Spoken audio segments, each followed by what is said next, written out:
ओम नमः शिवाय। भक्तों, एक बार फिर से आप सभी का स्वागत करती हूँ मेरी आज की इस वीडियो में। आज के वीडियो में हम श्रावण मास के 27वें अध्याय की कथा का श्रवण करेंगे।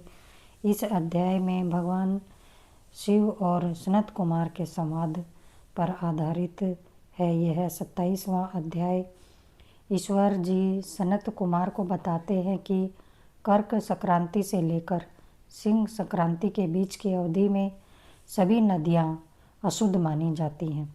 इस दौरान समुद्र से मिलने वाली नदियों को छोड़कर अन्य नदियों में स्नान नहीं करना चाहिए। ग्रीष्म ऋतु में सूख जाने वाली नदियाँ वर्षा ऋतु में जब तक 10 दिन न बीत जाएं तब तक स्नान के योग्य नहीं होती हैं। सनत कुमार को बताया गया कि श्रावण मास में स्नान, व्रत और कथा सुनने से 7 प्रकार की वंध्या यानी बांझ स्त्री भी सुंदर पुत्र प्राप्त करती है। इस मास में विद्या चाहने वाले को विद्या, बल चाहने वाले को बल, रोगी को आरोग्य और धन की इच्छा रखने वाले को धन की प्राप्ति होती है। मनुष्य जो भी इच्छा करता है वह सब पा लेता है। कथा सुनने के बाद वस्त्र आभूषणों से कथावाचक की विधिवत पूजा करनी चाहिए। जो व्यक्ति महात्म्य सुनकर वाचक की पूजा नहीं करता उसे यमराज दंड देते हैं, ऐसा पुराणों में बताया है। अब आज की कथा का श्रवण करते हैं। माँ पार्वती और भोले बाबा के चरणों में कोटि कोटि प्रणाम। गुरुजनों और संत जनों के चरणों में भी कोटि कोटि प्रणाम करते हुए आज की कथा का प्रारंभ करते हैं। आगे की कथा में ईश्वर बोले, हे सनत कुमार, श्रावण मास में कर्क संक्रांति तथा सिंह संक्रांति आने पर उस समय जो कृत्य किए जाते हैं उन्हें भी मैं आपसे कहता हूँ। कर्क संक्रांति तथा सिंह संक्रांति के बीच की अवधि में सभी नदियाँ रजस्वला रहती हैं। अतः समुद्रगामिनी नदियों को छोड़कर उन सभी में स्नान नहीं करना चाहिए। कुछ ऋषियों ने यह कहा है कि अगस्त्य के उदय पर्यंत ही वे रजस्वला रहती हैं। जब तक दक्षिण दिशा के आभूषण स्वरूप अगस्त्य उदित नहीं होते तभी तक वे नदियाँ रजस्वला रहती हैं और अल्प जल वाली कही जाती हैं। जो नदियाँ पृथ्वी पर ग्रीष्म ऋतु में सूख जाती हैं, वर्षा काल में जब तक 10 दिन न बीत जाएं तब तक उनमें स्नान नहीं करना चाहिए। जिन नदियों की गति स्वतः ही 8000 धनुष तक नहीं हो जाती तब तक वे नदी शब्द की संज्ञावली नहीं होती, अपितु वे गर्त कही जाती हैं। कर्क संक्रांति के प्रारंभ में 3 दिन तक महानदियाँ रजस्वला रहती हैं। वे स्त्रियों की भांति चौथे दिन शुद्ध हो जाती हैं। हे मुने, अब मैं महानदियों को बताऊंगा, आप सावधान होकर सुनिए। गोदावरी, भीमरथी, तुंगभद्रा, वेनिका, तापी, पयोष्णी ये 6 नदियाँ विंध्य के दक्षिण में कही गई है। भागीरथी, नर्मदा, यमुना, सरस्वती, विशोका, वितस्ता ये 6 नदियाँ विंध्य के उत्तर में कही गई हैं। ये 12 महानदियाँ देव ऋषि क्षेत्र से उत्पन्न हुई हैं। हे मुने, देविका, कावेरी, वंजरा, कृष्णा ये महानदियाँ कर्क संक्रमण के प्रारंभ में 1 दिन तक रजस्वला रहती हैं। गौतमी नामक नदी कर्क संक्रमण होने पर 3 दिनों तक रजस्वला रहती है।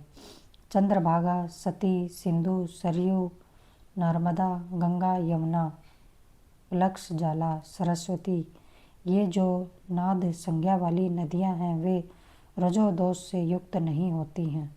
सोन, सिंधु, हिरण्य, कोकिल, आहित, घरघर और शतद्रु ये 7 नदियां पवित्र कहे गए हैं। धर्म द्रव्यमयी गंगा, पवित्र यमुना तथा सरस्वती ये नदियाँ गुप्त रजोदोष वाली होती हैं, अतः ये सभी अवस्थाओं में निर्मल रहती हैं। जल का यह रजोदोष नदी तट पर रहने वालों को नहीं होता है। रजोधर्म से दूषित जल भी गंगा जल से पवित्र हो जाता है। प्रसव अवस्था वाली बकरियां, गायें, भैंसें व स्त्रियां, भूमि पर वृष्टि के प्रारंभ का जल ये 10 रात व्यतीत होने पर शुद्ध हो जाते हैं। कुएं तथा बावले के अभाव में अन्य नदियों का जल अमृत होता है।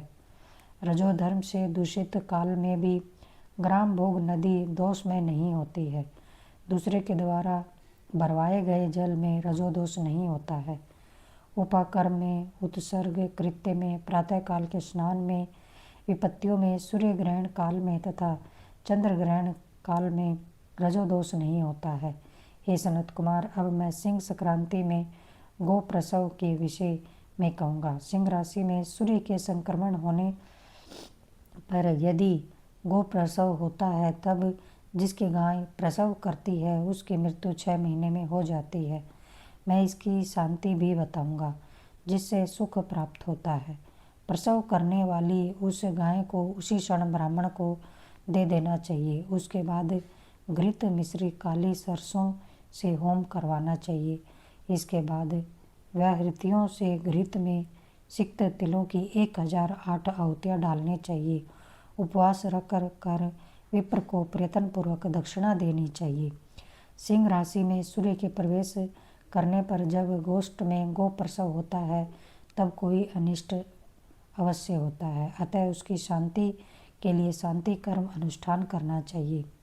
अस्य वाम इस सूक्त से तथा तद्विष्णु इस मंत्र से तिल तथा घृत से 108 आहुतियाँ देनी चाहिए और मृत्युंजय मंत्र से 10,000 आहुतियाँ डालनी चाहिए। उसके बाद श्री सूक्त से अथवा शांति सूक्त से स्नान करना चाहिए। इस प्रकार किए गए विधान से कभी भी भय नहीं होता है। इसी प्रकार यदि श्रावण मास में घोड़ी दिन में प्रसव करे तो इसके लिए भी शांति कर्म करना चाहिए। उसके बाद दोष नष्ट हो जाता है। हे सनत कुमार, अब मैं कर्क संक्रांति में, सिंह संक्रांति में तथा श्रावण मास में किए जाने वाले शुभ प्रद दान का वर्णन करूँगा।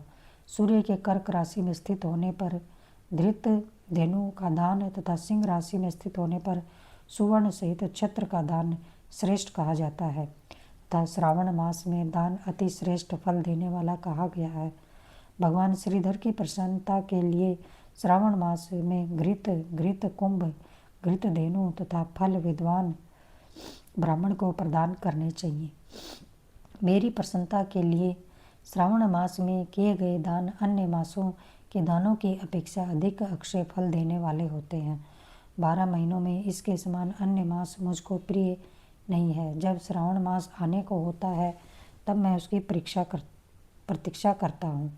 जो मनुष्य इस मास में व्रत रखता है वह मुझे परम प्रिय होता है, क्योंकि चंद्रमा ब्राह्मणों के राजा हैं, सूर्य सभी के प्रत्यक्ष देवता हैं। ये दोनों मेरे मित्र हैं। कर्क तथा सिंह की दोनों संक्रांतियाँ जिस मास में पड़े उससे बढ़कर किसका महात्म्य होगा। जो मनुष्य इस श्रावण मास में पूरे महीने प्रातः काल स्नान करता है वह 12 महीने के प्रातः स्नान का फल प्राप्त करता है। यदि मनुष्य श्रावण मास में प्रातः स्नान नहीं करता है तो 12 महीनों में किए गए उसके स्नान का फल निष्फल हो जाता है। हे महादेव, हे दया सिंधु, मैं श्रावण मास में उषा काल में प्रातः स्नान करूँगा। हे प्रभु, मुझे विघ्न रहित कीजिए। प्रातः स्नान करके शिवजी की पूजा करके श्रावण मास की सतकथा का प्रतिदिन भक्तिपूर्वक श्रवण करना चाहिए। बुद्धिमान व्यक्ति इस प्रकार से ही मास व्यतीत करता है। अन्य मासों की प्रवृत्ति पूर्णमासी प्रतिपदा से होती है, किंतु इस मास की प्रवृत्ति अमावस्या की प्रतिपदा से होती है। श्रावण मास की कथा के महात्म्य का वर्णन भला कौन कर सकता है। इस मास में व्रत, स्नान, कथा श्रवण आदि से जो 7 प्रकार की वंध्या स्त्री होती है वह भी सुंदर पुत्र प्राप्त कर लेती है। विद्या चाहने वाला विद्या प्राप्त करता है, बल की कामना वाले को बल मिल जाता है, रोगी को आरोग्य प्राप्त होता है, बंधन से में पड़ा हुआ व्यक्ति बंधन से छूट जाता है, धन का अभिलाषी धन को प्राप्त कर लेता है, धर्म के प्रति मनुष्य का अनुराग हो जाता है तथा पत्नी की कामना करने वाले का उत्तम पत्नी पाता है। हे मानद, अधिक कहने से क्या प्रयोजन। मनुष्य जो जो चाहता है उसको पा लेता है और मृत्यु के बाद मेरे लोक को पाकर मेरे सानिध्य में आनंद प्राप्त करता है।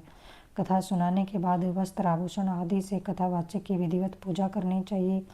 जिसने वाचक को संतुष्ट कर दिया उसने मानो शिव को प्रसन्न कर दिया है, मुझ शिव को प्रसन्न कर दिया है। श्रावण मास का महात्म्य सुनकर जो वाचक की पूजा नहीं करता है, यमराज उसके कानों को छेदते हैं और वह दूसरे जन्म में बहरा होता है।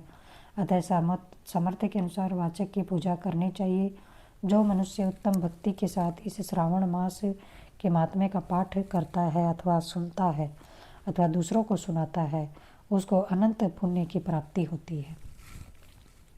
इस प्रकार श्री स्कंद पुराण के अंतर्गत ईश्वर सनत कुमार संवाद में श्रावण मास का यह 27वां अध्याय समाप्त होता है। हर हर महादेव।